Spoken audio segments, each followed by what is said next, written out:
கொஞ்ச நேரத்துக்கு அப்புறமா ஹாரி நரி அந்த குகைக்குள்ள வருது.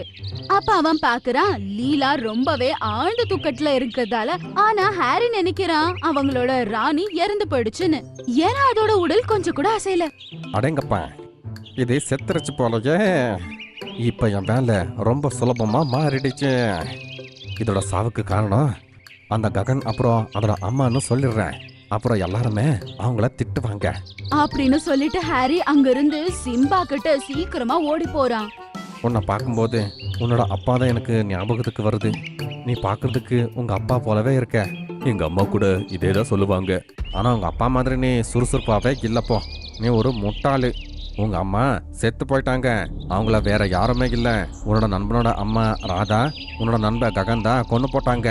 ஹாரி அப்படின்னு சொன்னதும் சிம்பாக்கு ரொம்பவே கோவம் வருது. அவனால நம்பவே முடியாது. போய் பார்க்கலாம் அப்படின்னு சொல்லி அவன் வேகமா ஓடி போய் பார்க்கறான்.